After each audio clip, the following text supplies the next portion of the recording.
नमस्कार मित्रों, 7 अक्टूबर 2023 को हमास के नेतृत्व वाले आतंकवादी समूह के द्वारा इजराइल के ऊपर आश्चर्यजनक हमला किया जाता है, जिसमें 815 नागरिकों सहित 1195 इजरायली और विदेशी नागरिक मारे जाते हैं और 251 लोगों को बंधक बना लिया जाता है। और जवाब में 27 अक्टूबर 2023 को इजराइल के द्वारा हमास को खत्म करने और बंधकों को मुक्त करने के उद्देश्य से हमास पर जबरदस्त हमला किया जाता है।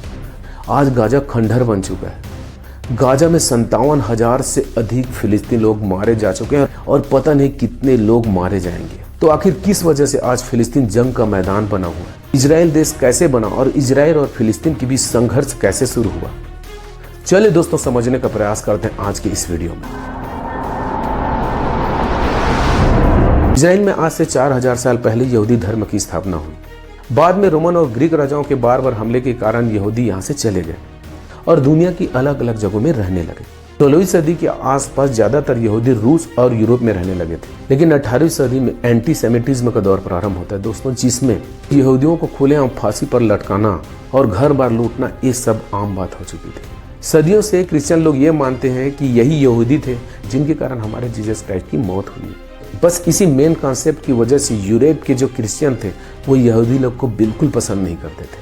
कहने का मतलब यह है दोस्तों कि यहूदियों को जितनी अत्याचार और यातनाएं सहनी पड़ी है, उतनी इन 1000 सालों में शायद किसी और धर्म के लोगों को इतनी अत्याचार नहीं सहनी पड़ी होगी।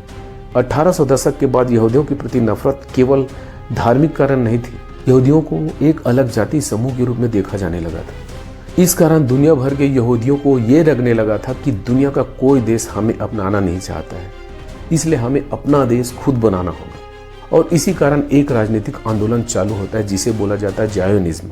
1881 के आसपास यहूदियों का पूरी तरीके से पलायन फिलिस्तीन क्षेत्र में देखा जाता है और फिलिस्तीन में जाकर कई बस्तियों का निर्माण किया जाता है और वहीं रहने लगते हैं, स्थायी निवास करने लगते हैं। उस समय इजराइल, गाजा या वेस्ट बैंक नहीं हुआ करता था, ये पूरा भाग एक फिलिस्तीन ही हुआ करता था और यह ऑटोमन साम्राज्य के अंतर्गत आता था। इसमें यहूदी, ईसाई और मुस्लिम सभी एक साथ मिलकर रहा करते थे, कोई संघर्ष नहीं था। अब इधर प्रथम विश्व युद्ध चालू होता है। ब्रिटेन फ्रांसीसी और अरब क्रांतिकारी ऑटोमन साम्राज्य से लड़ रहा था। यहाँ दोस्तों अंग्रेजों के द्वारा एक चतुराई से काम लिया जाता है। एक तरफ अरब क्रांतिकारियों को कहा जाता है कि ऑटोमन साम्राज्य को हराने में मदद करने पर उन्हें फिलिस्तीन का क्षेत्र दिया जाएगा, क्योंकि अरब क्रांतिकारी एक एकीकृत अरब देश बनाने के लिए लड़ रहे थे। अरब क्रांतिकारी सीरिया से लेकर यमन तक एक अरब देश की स्थापना करना चाहते थे। दूसरी तरफ अंग्रेजों ने यहूदियों से भी वादा किया कि फिलिस्तीन के पास यहूदियों के लिए अलग से देश बनाने में उनकी मदद करें, लेकिन वास्तव में अंग्रेजों के द्वारा फ्रांसीसियों से गुप्त समझौता किया गया था कि प्रथम विश्व युद्ध के बाद जैसे ऑटोमन साम्राज्य का पतन होता है, ब्रिटेन और फ्रांस मिडिल ईस्ट को आपस में बांट लेंगे। और यही होता है, ब्रिटेन और फ्रांस मिडिल ईस्ट को आपस में बांट लेते हैं। अंग्रेजों के द्वारा फिलिस्तीन क्षेत्र पर कब्जा कर लिया जाता है। 1918 से 1948 तक पूरा फिलिस्तीन ब्रिटिश राज्य के अंदर था और इसी समय जर्मनी में हिटलर को राजनीतिक सत्ता मिलती है। हिटलर के द्वारा डेथ कैंप में 60 लाख से अधिक यहूदियों को बेदर्दी से मार दिया जाता है। इसे ही होलोकॉस्ट कहा गया है। हिटलर के नियंत्रण वाले यूरोप से अपनी जान बचाने के लिए यहूदी इधर उधर भागते हैं।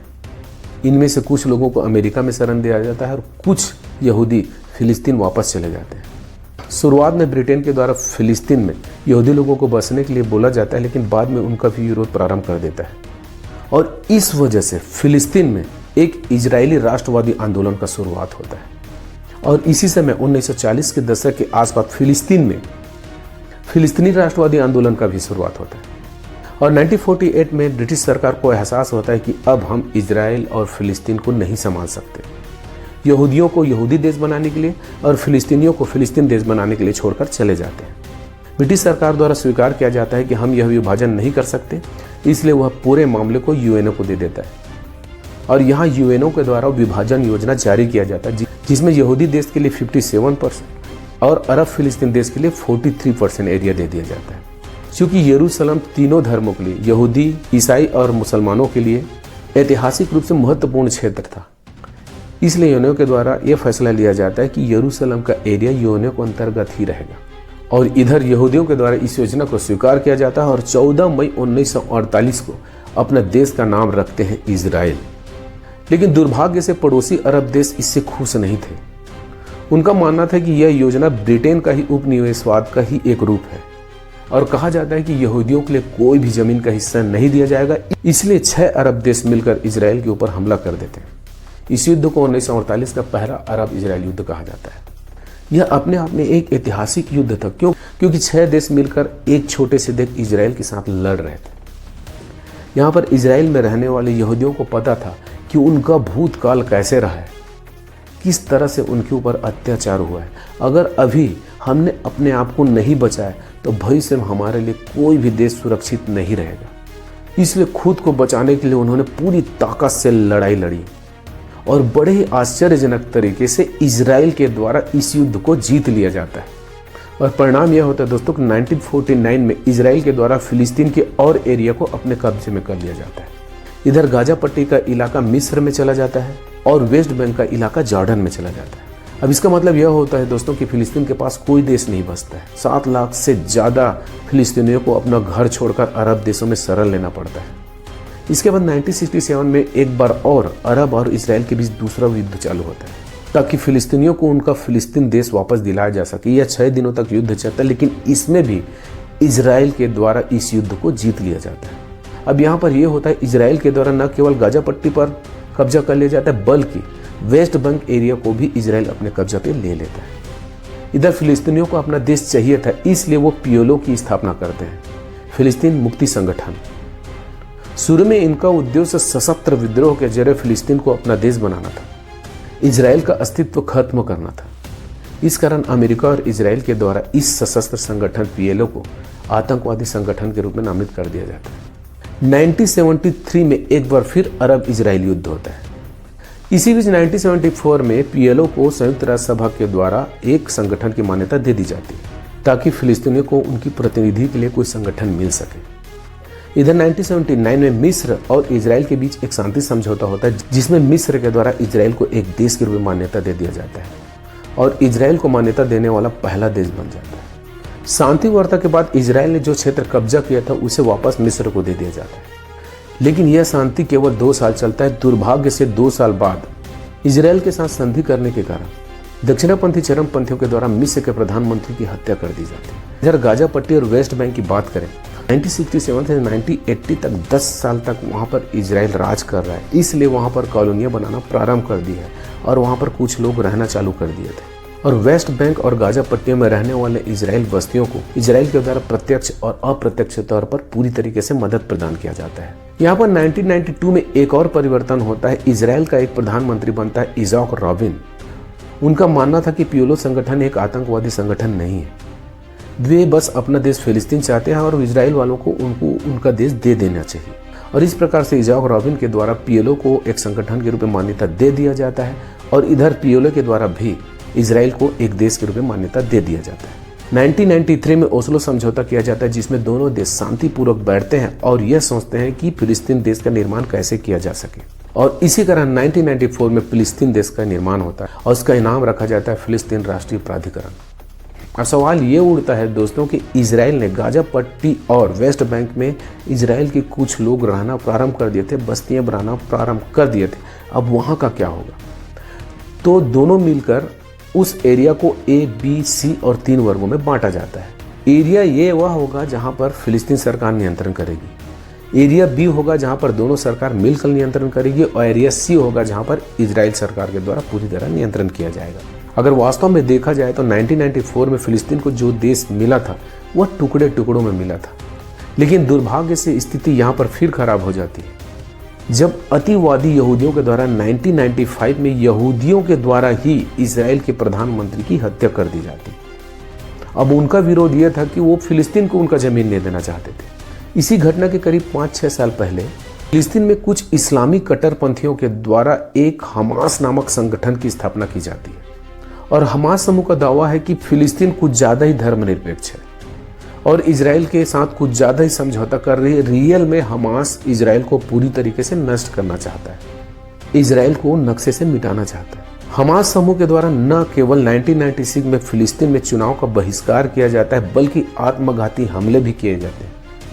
और इसी वजह से दोस्तों दोनों तरफ के लोग एक दूसरे से बहुत नफरत करने लगते हैं और यहाँ पर कुछ ज़्यादा ही विरोध चालू होता है। 2002 के आसपास दोनों तरफ से हिंसक प्रदर्शन भी दिखाई देते हैं। कुछ लोग इधर के मरते हैं, कुछ लोग फिलिस्तीन के मरते हैं, कुछ लोग इजराइल के मरते हैं। अब इसका प्रभाव ये होता है दोस्तों कि इजराइल के द्वारा जो वेस्ट बैंक का एरिया है वहाँ पर 4 दीवारी खड़ा किया जाता है, वहाँ पर सुरक्षा का इंतजाम किया जाता है, चौकियों का स्थापना किया जाता है, और जिसके कारण फिलिस्तीनियों को वहाँ रहने के लिए प्रॉब्लम हो रहा है। और इधर 2006 में हमास के द्वारा चुनाव में भाग लिया जाता है और वह चुनाव जीतता भी है। वह पियोलो की पार्टी फतह को हरा देता है, हालांकि कुछ अंतर से हराता है, लेकिन वह हरा देता है। 2007 के आसपास इन दोनों पार्टियों के बीच गृह युद्ध प्रारंभ हो जाता है। फिलिस्तीन में ही इन दोनों पार्टियों के बीच विरोध चालू हो जाता है, गृह युद्ध चालू हो जाता है, और आंतरिक रूप से एक पार्टी के समर्थक दूसरे पार्टी के समर्थक से लड़ने लगते हैं। और इस प्रकार से 2007 में फिलिस्तीन एक बार फिर 2 भाग में बढ़ जाता है। गाजा पट्टी में हमास के द्वारा नियंत्रण स्थापित कर लिया जाता है और इधर वेस्ट बैंक में फतह और पियोलो की पार्टी का नियंत्रण है, जो बहुत ही शांतिपूर्ण तरीके से वहां का संचालन कर रहा है। लेकिन गाजा पट्टी में जो हमास का शासन है वहां वह आतंकवादी समूह के रूप में उसको कब्जा करके लिए बैठा है। और 7 अक्टूबर 2023 को हमास के नेतृत्व वाले आतंकवादी संगठन के द्वारा इजराइल के ऊपर जबरदस्त हमला किया, जिसमें 815 नागरिकों सहित 1195 इजरायली और विदेशी नागरिक मारे जाते हैं और 251 लोगों को बंधक बना लिया जाता है।